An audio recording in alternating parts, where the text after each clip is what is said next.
What's your first take on how they've done Shanghai, and to what degree can we extrapolate potential openings in places like Orlando? Well, you know, it's interesting. We're certainly in Orlando. We're happy to see them open in Shanghai because it gives us some hope that the rest of the system will soon come online. So we're watching carefully to see how they do in Shanghai, and we're pretty hopeful. We're also confident that they likely have their act together, so they should be doing fine, and maybe some of those lessons learned will kind of progress through the rest of the system over time as they let them open up in the United States. What's been your impression so far of what you can see in Shanghai? Well, so far, so we don't know a lot about it. I was on the phone last night with some people in China just to kind of gauge where they thought it was going to be in the form of attendance. So again, we're hopeful. It looks like the Chinese are going to go to the park. They're certainly, it's a more managed process there than maybe it will be here. But in the end, I think the newness of that attraction, it's only a couple of years old, is gonna play in their favor because the demand for those people to get into that park is going to be high initially. What about the cultural difference, Bill? I mean, can we have that here in this country where Disneyland and Disney World reopen without parades, without fireworks, with extreme social distancing, with temperature checks? And can you envision that in this country working?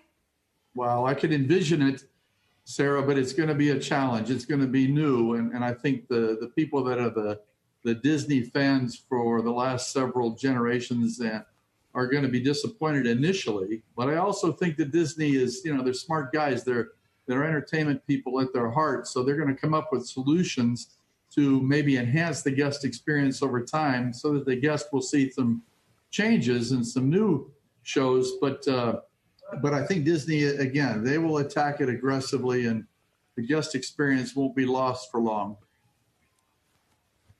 I wonder how much some of these businesses actually have to turn into sort of police at their own theme parks or retailers. You know, it's one thing for them to put in place these procedures, but what if people don't follow them? I mean, what if people get too close or, you know, aren't following the safety precautions that make it safe to reopen a place like Disney World in the era of coronavirus? What do they do? Good question. And I think that's going to be until they operate, until they get up and running, they're going to have to work around this and learn each day.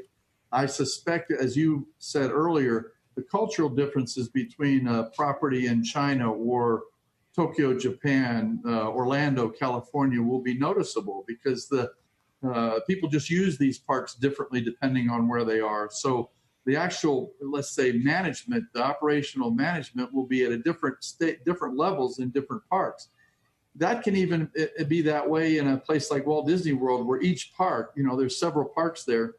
Each park almost has a slightly different guest profile and a different operation method. So to your point, the big players, the Disney Universal Studio guys, are really good at their operations protocol. So it won't be quite as visible as it might be, as you might think it would be. So the way they set the park up, the way they operate the park, the way they capacity manage the park will be the way they're going to kind of accommodate the groups and the crowds and the social distancing that you're concerned about. David Faber, you know, last week on the earnings call, Bob Chapek, the company's CEO, talked about beginning here in the U.S. with, you know, 20, 30% sort of capacity and kind of working up from there.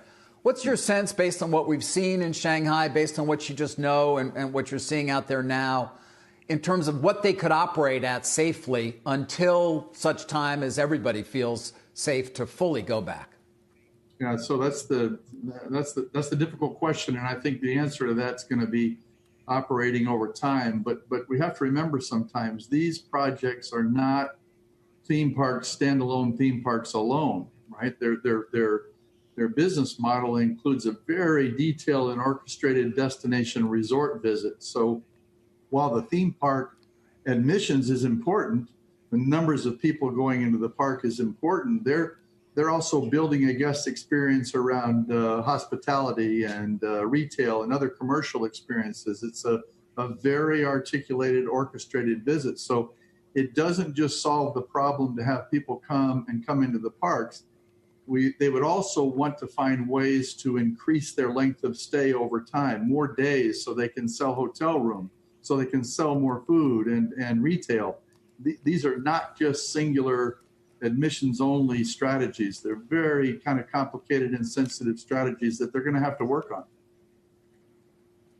Yeah, to that point, Bill, I wonder, what do you think the biggest challenge is? Is it cleanliness on the ride itself? Is it the hotel?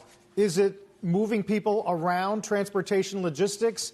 Is it about preserving the Disney experience? What do you think is challenge number one?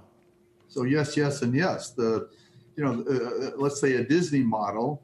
These guys are not just in the entertainment business. You have to remember that they are also in the transportation business. They have a variety of mobility options, from buses to trains, monorails, watercraft, and they have people in hotel rooms, people in stores. So if you think of a Disney attraction, the idea that it's at one part food facility, entertainment, retail, it's all the challenges that you would have in the rest of the world that they have to manage in one place.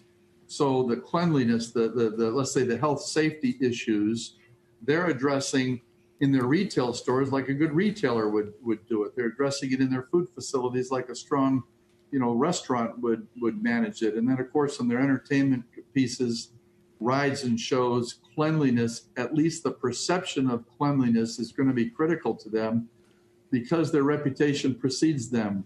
Every guest that goes to a Disney park anticipates a very high level of safety and already. So they're just going to add to it in the sense of this health safety issue.